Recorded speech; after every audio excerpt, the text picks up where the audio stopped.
नमस्कार।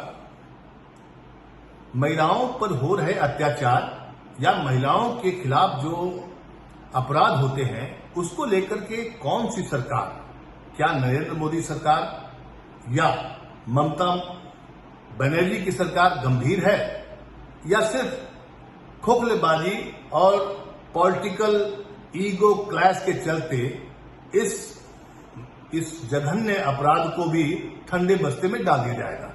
क्योंकि सवाल इसलिए है कि अगर आप सरकारों के रवैये, उनके क्रियाकलाप को अध्ययन करें, उसको थोड़ा जानने का प्रयास करें तो आपको पता चलेगा कि कोई भी सरकार महिलाओं पर हो रहे अत्याचार या अपराध को लेकर उतनी गंभीर दिखाई नहीं पड़ती है जितने की वो भाषणों में और अपने एक्स हैंडल यानी जो पहले ट्विटर था उस पर दिखाती है। ये अलग बात है कि देश में महिलाओं के खिलाफ जो भी अत्याचार होते हैं, जो भी अपराध होते हैं, उसको लेकर देश काफी संजीदा है, गंभीर है और लोगों के मन में बहुत गुस्सा है। और आपने देखा होगा कि कोलकाता में एक डॉक्टर के साथ जो विभत्स घटना हुई, जिस तरीके से दरिंदगी का शिकार हो गई एक बेटी और उसके सपने चूर हो गए, उसको लेकर कोलकाता में काफी हल्ला हंगामा हुआ और ढेर सारी बातें हुई। हम यहाँ पॉलिटिकल बातें नहीं कर रहे, हम सिर्फ ये जानना चाहते हैं और ये परखना चाहते हैं कि कौन सी सरकार उसको लेकर काफी गंभीर है।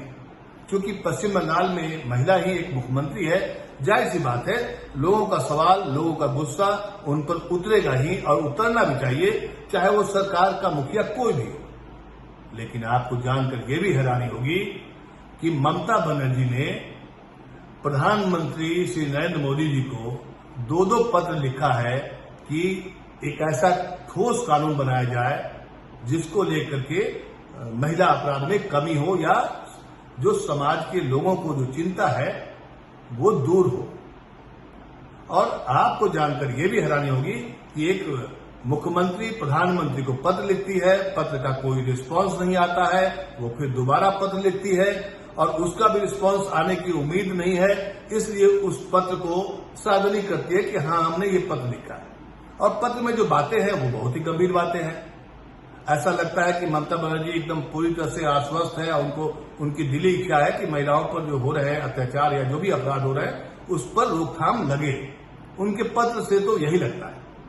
और अगर आप दूसरी तरफ देखें नरेंद्र मोदी सरकार को यानी केंद्र सरकार को, तो उनका रिस्पांस नहीं आना, एक मुख्यमंत्री का ये पत्र का जवाब नहीं देना, ये भी दर्शाता है कि आप संजीदा नहीं है या राजनीति इसमें बीच में घुस गई है।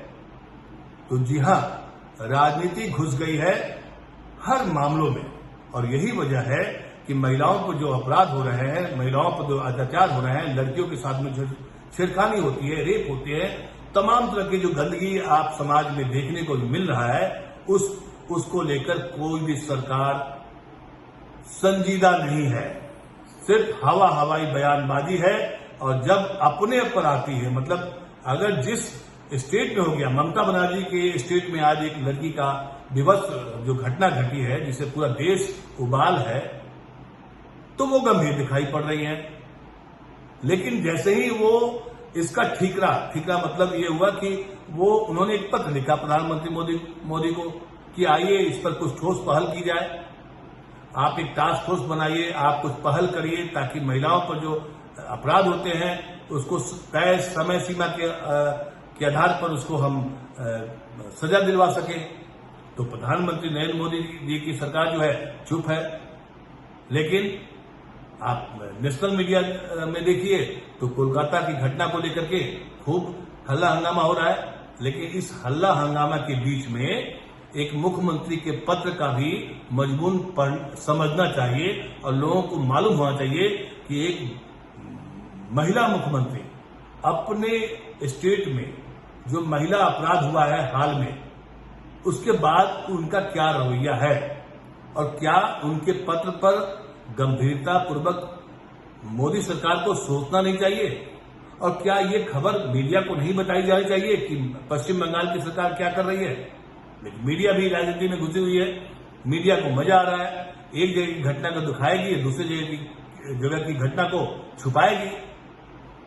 क्योंकि छुपाने से क्या होगा आप भी जानते हैं, सरकार किसकी है केंद्र में और स्टेट में, और दरअसल क्या है तो मैं आज देख रहा था कि आखिर क्या बात है कि महिला अपराध जब भी कोई बड़ा कांड होता है, कोई विभत्स घटना होती है, जैसे निर्भया का कांड हुआ था, चाहे अभी जो कोलकाता में हुआ है, अभी कुछ दिन पहले यूपी में फर्रुखाबाद में 2 बच्चियों को का जो शव मिला, उसकी जो जिस तरीके से उसकी मौत के बारे में जिस तरह से पॉलिटिकल बातें आई, उससे तो साफ जाहिर होता है कि जब अपने पर आती है, मतलब जिस स्टेट की सरकार के, अगर मान लिया किसी बिहार में कोई अपराध हो रहा है, तो वो बीजेपी और जेडीयू के लिए वो बहुत बड़ी घटना नहीं है।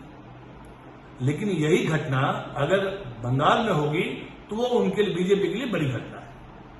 उत्तर प्रदेश में कोई घटना घटेगी तो बीजेपी के लिए बड़ी खबर नहीं है।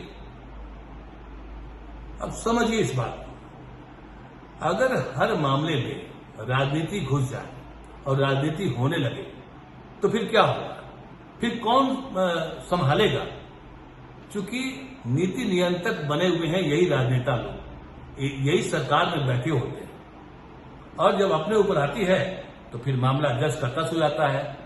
इस देश में आपको याद होगा, निर्भया कांड से लेकर के अभी प्रज्वल रेवन्ना के कांड हो, चाहे अभी आंध्र प्रदेश में अभी गर्ल्स हॉस्टल में, जो लड़कियों के हॉस्टल में जिस तरीके से हिडन कैमरा लगा करके वीडियो रिकॉर्डिंग की जा रही थी और जिस तरह से उसको लेकर बवाल हुआ है, उसके बाद भी वही मीडिया के लिए सनसनी खबर है। लेकिन सनसनी के बीच में ये किस पॉलिटिकल पार्टी से जुड़ा हुआ स्टेट है, उसके आधार पर अब खबरें बनाई जा रही हैं, दिखाई जा रही हैं और देश को गुमराह करने का प्रयास किया जा रहा है। मैं आपको बता रहा था कि ममता बनर्जी ने जो आज प्रधानमंत्री को दूसरा पत्र लिखा है, उन्होंने अपने एक्स हैंडल पर लिखा है, वो मैं आपको बताना चाहता हूं। तो इससे आप समझ सकते हैं कि कौन गंभीर है और कौन गंभीर नहीं है। सवाल इसका ये नहीं है कि कौन राजनीति कर रहा है, गंभीरता और संजीदा कौन दिखा रही है, किस सरकार, कौन सी सरकार क्या कर रही है, ये भी देश के लोगों को जानने का अधिकार है और देश के लोगों को बताया जाना चाहिए। I have written this letter to the Honorable Prime Minister of India in connection with an earlier letter to mine of him. मतलब एक पत्र पहले उन्होंने लिखा है। This is a second letter in that reference. एक मुख्यमंत्री कह रही है कि मैं जो अभी हाल में जो घटना घटी है कोलकाता में, उसको लेकर प्रधानमंत्री को पहले पत्र लिख चुकी हूं और ये दूसरा पत्र है। उसकी कुछ लाइनें आपको मैं पढ़ के बताता हूं, आप समझ जाएंगे कि क्या होगा, क्या बता रही हूं। Respected prime minister, you may kindly recall my letter number फलाना फलाना फलाना dated 22 August regarding the need for strengthen central legislation on incidents of rape and meting out exemplary punishment for such crimes। उसके बाद लिखती हैं, second paragraph में लिखती हैं, no reply was received from you your end on such a sensitive issue. However a reply has been received from the ministry of women and child development government of India dated 25 August which barely attains the gravity of the issue raised in my letter। Mamata Banerjee का दर्द ये है कि उन्होंने प्रधानमंत्री को पत्र लिखा कि रेप जैसे मसलों को लेकर के केंद्र सरकार को एक कठोर कानून बनाना चाहिए। और इस मामले में जब उन्होंने पत्र लिखा 24 अगस्त को, तो प्रधानमंत्री की तरफ से कोई जवाब तो आता नहीं है। लेकिन उसी पत्र के आलोक में महिला क्या कहते हैं, minister of women and child development, तो उस डिपार्टमेंट से पत्र आता है जो कि ममता बनर्जी का कहना है कि नहीं, हमने तो कहा था कि कठोर कानून बनाया जाए, लेकिन इसके रिस्पांस में जो जवाब आया ministry of child and women empowerment के जो मंत्रालय से आता है, उसमें वो गंभीरता दिखाई नहीं पड़ी। इसलिए मैं ये दोबारा पत्र लिख रही हूं। दोबारा पत्र क्या लिख रही है, उसमें क्या क्या बात उठाई है? उन्होंने कहा कि फास्ट ट्रैक स्पेशल कोर्ट्स में जो जजेज बहाल होते हैं, उसको लेकर के केंद्र सरकार ही कानून बना सकती है। और उन्होंने कहा है कि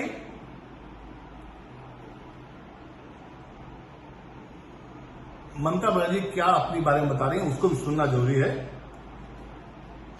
fast track special court 10 exclusive POSCO courts have been approved by the state government in addition to this 88 fast track special court उन्होंने बना के रखा हुआ है। 62 POSCO designated courts and functioning throughout the state on complete state funding।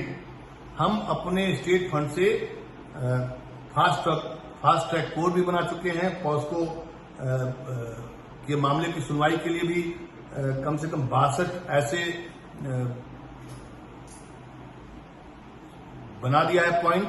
लेकिन as per central government guidelines only retired judicial officers can be posted as presiding officers in fast track courts में जो होता है।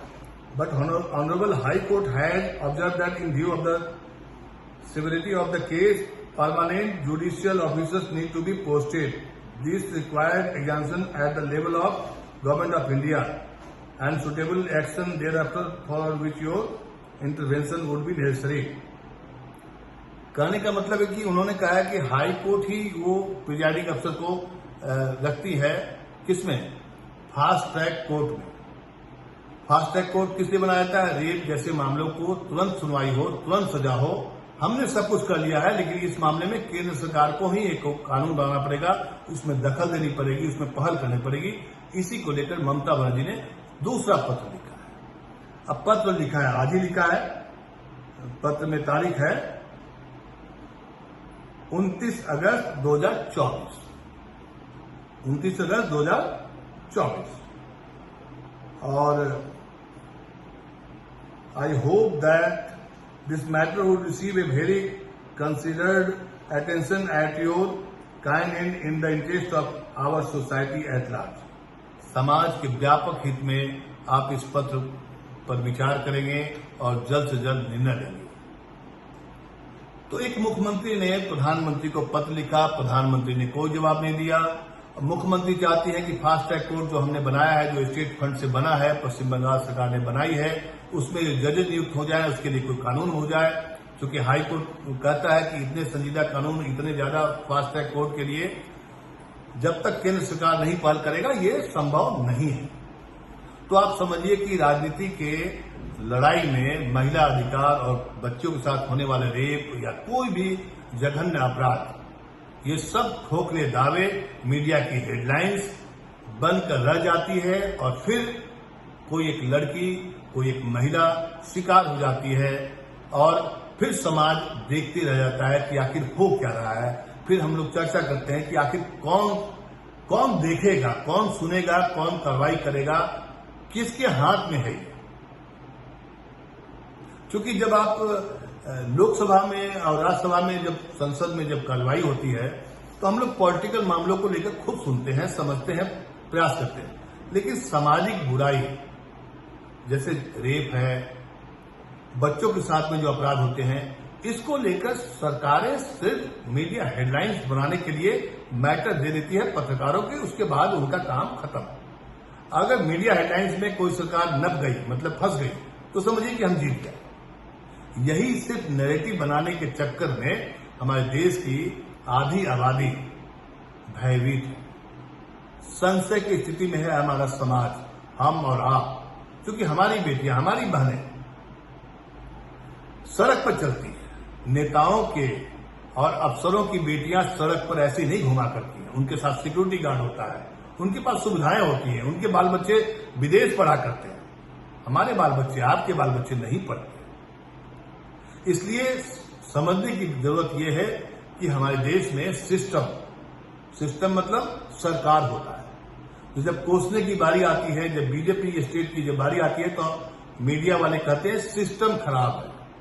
लेकिन पश्चिम बंगाल में कोई घटना घटेगी तो कहा जाएगा कि ममता बनर्जी सरकार फेल है।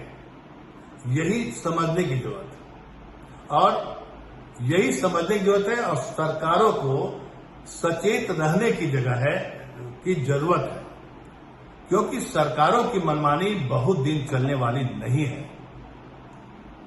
राजनीति का तकाजा कहिए कि चुनाव 5 साल में होता है, लेकिन हमें यह भी याद रखना होगा कि अगर चाल, चरित्र और चेहरा बदलेगा नहीं हमारी राजनीति का, तो हमारे देश में महिलाएं, क्या आप हो या हम हो, सुरक्षित नहीं रहेंगे। और एक बड़ा सवाल हमेशा उठते रहेगा कि आखिर कौन जिम्मेवार है, क्योंकि जिम्मेवार लोगों को जब तक नहीं चिन्हित किया जाएगा, उनको नहीं थोपा जाएगा, उनको नहीं सवाल किए जाएंगे, तब तक इस देश में बहुत कुछ संभव नहीं है। आप क्या सोचते हैं कि क्या एक मुख्यमंत्री के पत्र का जवाब प्रधानमंत्री को नहीं देना चाहिए, या क्या आपको ये नहीं लगता है कि ममता बनर्जी अपने ऊपर हो रहे राजनीतिक हमले से बचाव के लिए उन्होंने एक पत्र लिख करके सिर्फ इतिश्री कर ली है? आपकी क्या राय है? आप क्या मानते हैं? और आपकी नजर में महिलाओं पर जो हो रहे अपराध हैं, जो अत्याचार है, या बच्चों के साथ में जो रेप हो रहा है, उस पर कैसे सुधार किया जाता है? आप अपनी राय हमें फीडबैक के जरिए जरूर दें, कमेंट करें, और हो सके तो इस वीडियो को शेयर करें, लाइक करें और हमारे चैनल को सब्सक्राइब करें। नमस्कार।